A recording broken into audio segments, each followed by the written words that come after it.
Hello, my name is Austin Habish, the founder of Think Catholic, and you're listening to the Summa podcast, where we study St. Thomas Aquinas' Summa Theologiae in a way simple and insightful for anyone to understand. The Summa podcast is brought to you by Think Catholic. Taking 2 questions of the Summa a day, we'll seek to summarize St. Thomas's responses, discovering the brilliance of Aquinas and his Catholic faith is day 273. So let's get started. We're covering today questions 31 and 32 of the supplement to the Summa, that is, of the minister of this sacrament, and on whom should this sacrament be conferred and on what part of the body. The translation that I always use in these podcasts is the one generously provided to me by Ave Maria Press, the 5 volumes set translated by the Fathers of the English Dominican province, which you can now get at a discounted price from Ave Maria Press's site by typing in the code Summa 10. And so here we go. Article 1, whether a layman can confer this sacrament. This sacrament refers to extreme unction, or what we call today anointing of the sick. And since this sacrament is unto the remission of sin, it is not something that a layman can carry out, who in no ways is given the keys of the church. For when the priest prays over the man during the use of the sacrament, he is praying not as an individual, but as an official anointed representative of the church. It is through the keys granted to the church that the man receiving the anointing is being loosed of his sins, which is why St. James says in his letter precisely that one is to call the presbyteroi, or the priests, the elders, to come give the anointing. To quote St. James, he writes, "Is any among you sick? Let him call for the elders of the church, and let them pray over him, anointing him with oil in the name of the Lord. And the prayer of faith will save the sick man, and the Lord will raise him up. If he has committed sins, he will be forgiven." And our response to this question is similar to the last, allowing Aquinas to speak to us here. He writes, "This is not a necessary sacrament as baptism is, hence its bestowal is not committed to all in cases of necessity, but only to those who are competent to do so in virtue of their office. A deacon in virtue of his office cannot confer this sacrament." Article 3, whether none but a bishop can confer this sacrament. This is not the case because, again, St. James says that the priests can give this sacrament. That would apply not just to the bishop. In a sense, from our article, and angled arguing from expediency, St. Thomas writes, the minister of this sacrament has to be brought into the recipient, as is clear from James 5:14. Now, a bishop cannot go to all the sick people of his diocese. Therefore, the bishop is not the only one who can confer this sacrament. We now turn to question 32, on whom should this sacrament be conferred and on what part of the body? Article 1, whether the sacrament ought to be conferred on those who are in good health.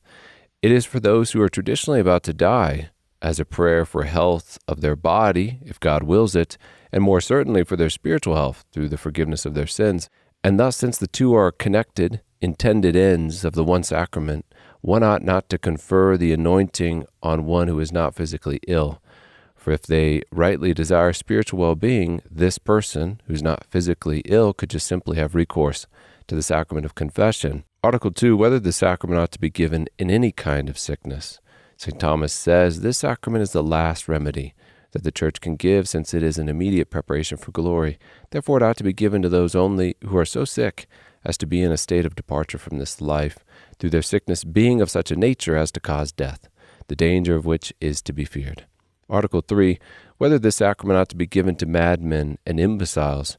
Aquinas' opinion is brief here as well, so to quote him, he says, "It should not be given to those who cannot acknowledge it, and especially to madmen and imbeciles who might dishonor the sacrament by their offensive conduct, unless they have lucid intervals when they would be capable of acknowledging the sacrament, for then the sacrament should be given." Article 4, whether this sacrament should be given to children. Quoting St. Thomas, again for brevity's sake, "The sacrament should be given to none but to those whom the form applies. But the form of this sacrament does not apply to children, since they have not sinned by sight or hearing, as expressed in the form. Therefore, this sacrament should not be given to them." Article 5, whether the whole body should be anointed in this sacrament.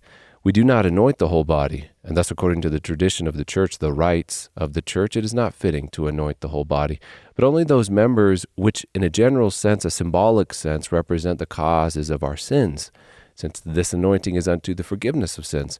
That would be the senses, eyes, ears, nose, and mouth, since knowledge from man comes via the senses, as well as hands and feet, which are implicated in the execution of sins. Therefore it is not fitting that the whole body be anointed, but only those members which serve as a symbol of the causes of sin. Article 6, whether the parts to be anointed are suitably assigned. This article will be a commentary on the last one. To give a sentence from Aquinas, he says, "The principles of sinning are the same in us as the principles of action, for sin is an act. Now, there are in us three principles of action. The first is the directing principle, the cognitive power. The second is the commanding principle, namely the appetitive power. The third is the executive principle, namely the motive power."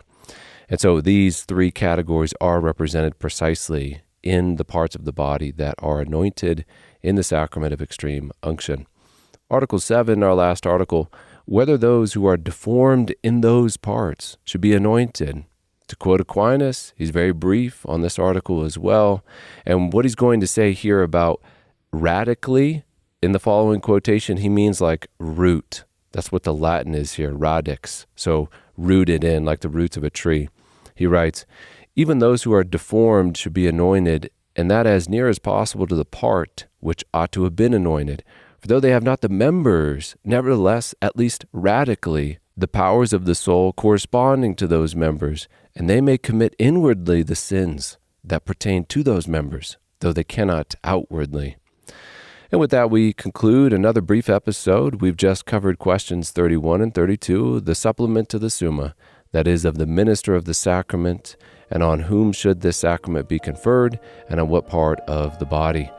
My name is Austin Habish with Think Catholic, and I cannot wait to see you tomorrow.